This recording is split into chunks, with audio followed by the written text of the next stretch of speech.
Hi guys, I'm back. And if you can see, I'm back in the kitchen today. So that means yes, we are cooking. Today I am going to make sausage and peppers for you. I'm going to walk you through the process that I use to make sausage and peppers. I think I make them a little bit different than most people.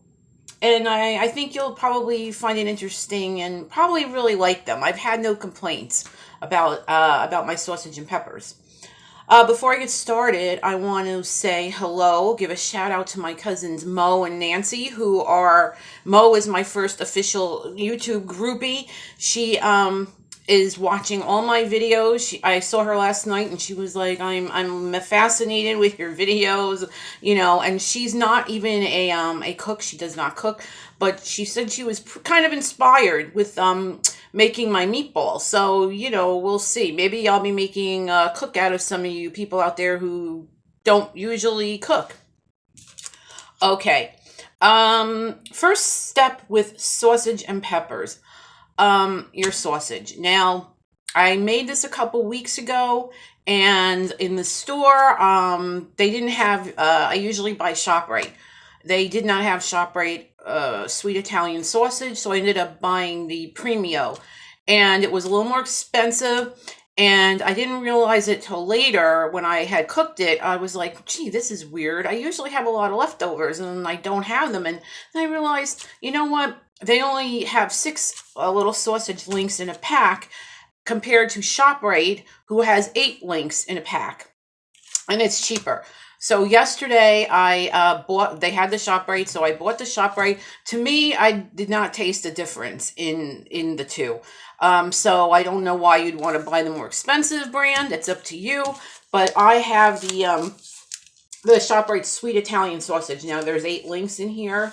It's 3.5 pounds for no, it's 1.4 pounds, excuse me. It's $3.49 a pound, so this was $4.96, $5 for all the sausage. And I will have leftovers. And I really enjoy the leftovers the next day once it sits with the peppers, and I also put potatoes in it. It's so good that way.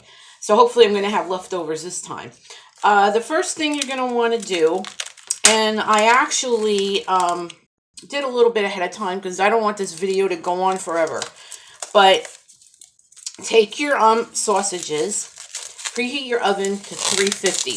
Again, I do not fry my sausages just like I do not fry my meatballs. I bake them. So I preheat my oven, 350. Take my sausages, and very important, you're going to poke holes in your sausages because otherwise you're going to have an explosion in your oven, and you want them to cook. Okay? You want the heat to get in there. So just poke holes in your sausages. Get your pan. Here's my trusty Pyrex, again sprayed, and I'm going to place them in like so.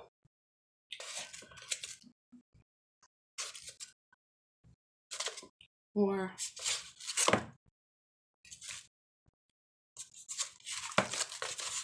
7, 8. Okay, there are my 8 links. Give them a little room because you're going to flip them. You're going to bake them at 350 for 30 minutes. Then you're going to flip them over. You're going to bake them another 35 minutes, okay? Very important with sausage, it has got to be cooked, all right? There's nothing worse than eating pork that has not been fully cooked. You don't want to end up sick. You don't want to end up in the hospital. One thing my father pounded into my head every time I actually make this, I think of him saying, make sure that those sausages are cooked. Yes, okay, very important. If after, an hour you look at it, you cut one open, you notice it's still a little pink in there, throw it back in. Another 5-10 minutes. Okay, better safe than sorry. You don't want to end up with, food poisoning from your sausages. Okay, they're in the pan. My oven's preheated. I'm going to stick these in the oven, and I'm coming right back.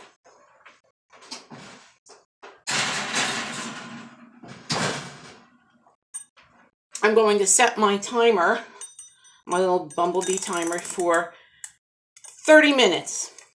Now, if you remember, let me just rinse my hands off. If you remember, when I made my meatballs last week, I told you my husband wasn't crazy about onions. So I don't put onions in my sausage and peppers. Of course, if you like onions, you know, cook them up with your peppers. That's fine. The potatoes, I do totally separate. Excuse me. And one reason for that is, like most cooks, I have one pan that I love. It's my favorite pan. It's the pan I made sauce in last week. And it's the pan I use pretty much for everything if I can. It's a, here, I'll show you. This very heavy saute pan. Okay, and it has a lid. This is my favorite pan to cook everything, if I possibly can, in there. So what I will do is cook up my potatoes first and then put them aside and then do my peppers separately. So all I use is your basic white potato. These are russet potatoes. Cut them up into cubes. They don't have to be perfect cubes, but, you know, small enough so you get them all cooked evenly at the same time. And this is what they'll look like when they're done, a little golden brown. I just cook them up in a little olive oil. No salt, no pepper, no nothing. Just cook them up till they're a little brown. The next step is, I put them aside, is your peppers. Now, I'm not a fan of green peppers. I find them very acidic. I just don't care for them. So I always bought red peppers, the yellow, the orange bell peppers. They're quite expensive, okay? And I would have to buy, you know, 3, 4, 5 of these. And you have to cut them up into strips. Now, maybe I'm getting lazy in my old age. I didn't want to do that anymore. So ShopRite has peppers already sliced for you where the vegetables are. They used to have them right near the sausage because I guess I'm not the only person who didn't want to cut them up, so they pre-sliced them for you. But when you buy them this way, you are getting some green peppers in there. That's just the way it goes because those are the least expensive of the peppers. So, of course, they're going to throw quite a few green in. But it doesn't, I found that it doesn't really matter with this recipe because I use a lot of sugar. Okay, that is a secret there. A lot of sugar. And of course that cuts down on the acidity of the green peppers that you probably, if that bothers you.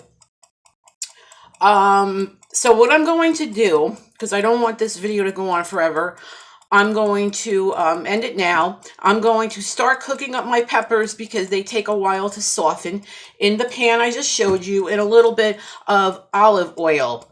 The other thing with this is my secret. When I make sausage and peppers, I use soy sauce in my sausage and peppers. Now, when we order Chinese food, we usually get, you know, they throw in soy sauce, duck sauce, all that. I keep my packs of Chinese restaurant soy sauce. Now, if you don't have these packs, you can always buy this, which I'll use if I don't have these. Kikkoman is what I use. Kikkoman traditionally brewed soy sauce. Okay, this is what I use. Now, I think they have a low sodium one. I'm not sure. I think they do. I use the regular because this really gives it the saltiness that balances out with the sweet. Now, when I put the sugar in, you're going to see what I mean. So you have to have your soy sauce. So what I'm going to do, I'm going to go off, shut off right now, and I'm going to start cooking up my peppers till they're soft, starting to get soft, in a little olive oil, and then I'm going to add my soy sauce, and then I will be back and I will show you how much sugar I put in and how I just get that caramelized, because that's really what you want to do. And I'll be back in a little while.